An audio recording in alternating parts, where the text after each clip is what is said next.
আমি শাহনওয়াজ বাপ্পি। এটা আমাদের খুব প্রিয় একটা প্রজেক্ট।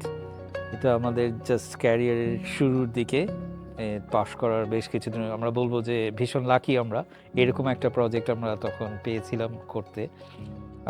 আমার সঙ্গে কাজ করেছেন আরও architect Rumana Chowdhury and Rajib Ahmed. So একটা ফরচুনেট ঘটনার মাধ্যমে আমাদের এই ক্লায়েন্টের সঙ্গে পরিচয় হয়, and he invited us to see the site and give a proposal. তো আমরা খুব শুনতে পারলাম যখন এটা সিলেটের খুব রিমোট একটা জায়গা কুলাউড়াতে। সো খুব আগ্রহী হলাম যে আচ্ছা এটা একটা ইন্টারেস্টিং প্রজেক্ট হবে হয়তো। তো একদিন আমরা স্টার্ট করি খুব সকালের দিকে। সেই সময় বেশ সময় লেগেছিল, around 7-8 hours to reach the সাইটে আমরা পৌঁছতে বিকেল হয়ে যায়। তো বিকেলবেলা আমরা এসে পৌঁছাই। তো এটা ছিল একটা পাহাড়ের উপরে, মানে চা বাগানের মধ্যে অ্যারাউন্ড 1700 একর জায়গা, তার মধ্যে কয়েকটা সাইট থেকে এই সাইটটা আমরা সিলেক্ট করি। সো এই জায়গাটার উপরে যখন ফার্স্ট আমরা উঠি, ওঠার পরে পাহাড়ের উপরে উঠেই একটা ফ্ল্যাট ল্যান্ড, যেটার মধ্যে আমরা চিন্তা করছিলাম।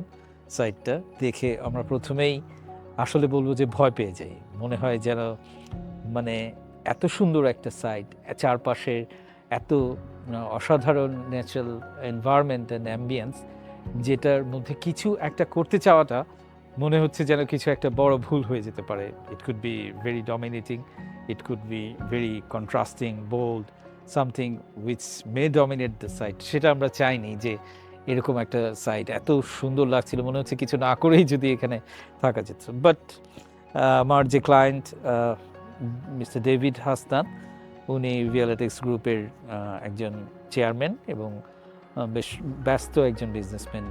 উনি চেয়েছিলেন যে একটা নিরিবিলি শান্ত একটা সময়, একটু রিলিফ, যে ব্যস্ত সেই বিজনেস লাইফ থেকে আইসোলেট হয়ে একটা সময় কাটাতে।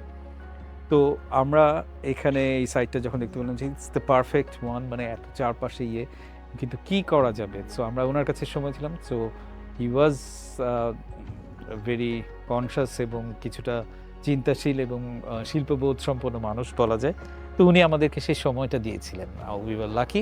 তো আমরা একটা সময় এটা চিন্তা করলাম এবং আরও ছবি তুললাম এবং ভেবে দেখলাম কী ধরনের করা যেতে পারে।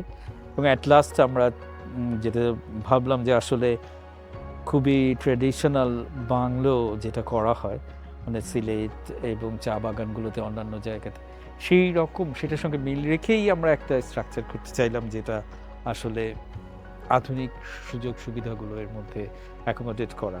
কিন্তু এই একটা বাংলো টাইপ স্ট্রাকচার যেটা আসলে এই পাহাড় এবং চারপাশের এই গাছপালার সঙ্গে কতটা মার্জ হয়ে যায়, সেটাই ছিল বড় একটা চ্যালেঞ্জ। যার জন্য আমরা আসলে এখানে চেষ্টা করেছি যে একদম ওই মাটির টালি আমরা যশোর সাতক্ষীরা থেকে কালেক্ট করেছিলাম, তখন গ্রে কালারের, যেটা দিয়ে আসলে এটার সঙ্গে খুব বেশি কন্ট্রাস্ট না হয়ে যায়, পুরো ইয়েটা যতটা স্মুথলি মার্চ করানো যায়।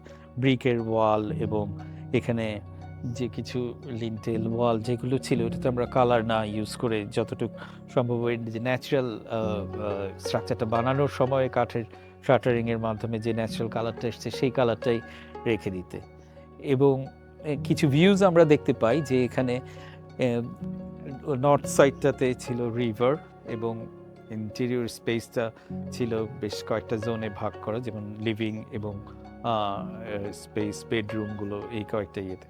সো লিভিং স্পেসটা এরকম করে আমরা ডিজাইন করতে চাইলাম যেখানে সবাই বসে আড্ডা দিতে পারবে এবং ওই স্পেসটা যে এক্সটেরিয়র ওয়ালগুলো, এগুলো সবই একটা পার্টিশন ওয়ালের মতো ওপেন হয়ে যেতে পারে, ফোল্ডেড হয়ে, যেটা ওপেন হয়ে গেলে আসলে পুরো স্পেসটাই open to this garden, and garden is open to the river.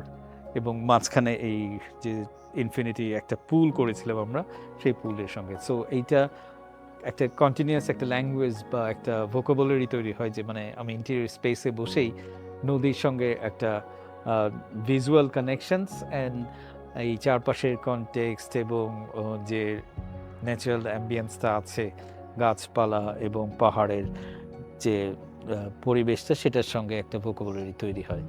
So সেই রকম একটা প্রপোজালে উনি রাজি হন এবং আমরা সেই এই কনস্ট্রাকশনটা শুরু করি। করতে গিয়ে ডেফিনেটলি যখন শুরুর দিকের কাজ অনেক ডিটেল, আমরা হয়তো কিছুটা ভুল করছি, আবার শিখছি, আবার তৈরি করছি।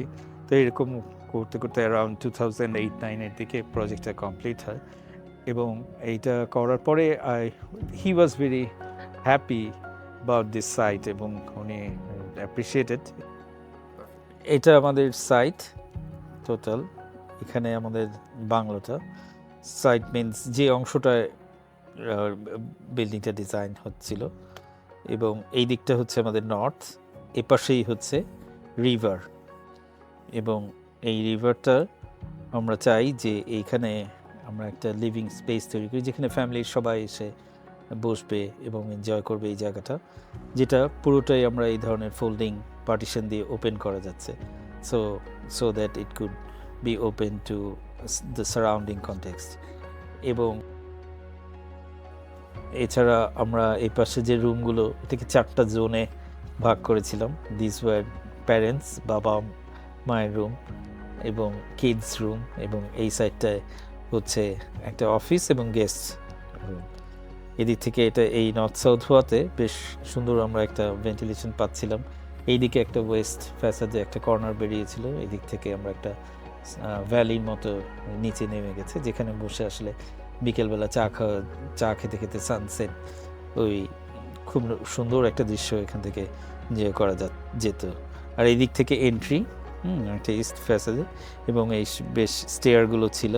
এই স্টেয়ারগুলো বসতে বিভিন্ন সময় বিকেলে সকালের একটা ইয়েতে বসে খুব এনজয় করার। কিচেনটা এই পাশটায় ছিল, যেটা আসলে সার্ভিস ইয়ের সঙ্গে ওয়ার্কার যারা ছিল তারা এদিক বাড়ি থেকে আসতে পারত।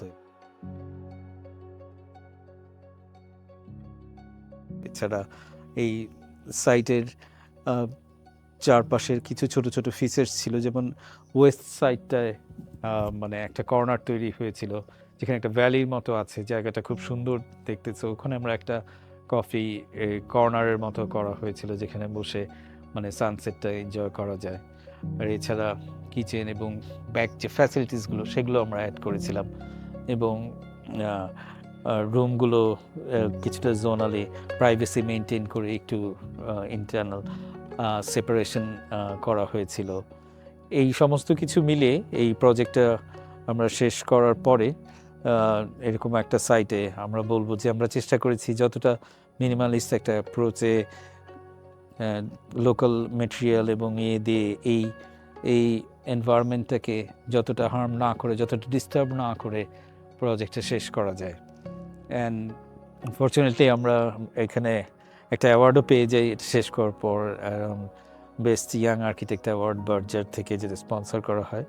অ্যান্ড দেন AICA থেকে ব্যাকস্টেজ আর্কিটেকচারে এটা সিলেক্টেড হয় for one of the best young architects from the world. ওনারা কিছু একটা সার্ভের মাধ্যমে সিলেকশন করেছিল। So those were hour inspiration actually letter on. ওগুলো থেকে আমরা অনেক ইন্সপায়ার্ড হয়েছি, এবং একটা বলা যায় যে একটা ল্যাঙ্গুয়েজ আমরা খুঁজে পাই, যেটা আমরা আসলে পরবর্তীতে চেষ্টা করেছি কন্টিনিউ করতে, যে অন্যান্য প্রজেক্টগুলোর মধ্যেও যেই প্রজেক্টগুলোর মধ্যে আমরা চেষ্টা করেছি অলওয়েজ মানে আমাদের যে এনভায়রনমেন্ট আছে এবং নেচারকে যতটা সাস্টেইনেবিলিটি রেখে সেই প্রজেক্টের ডিজাইনগুলো কতটা আগানো যায়।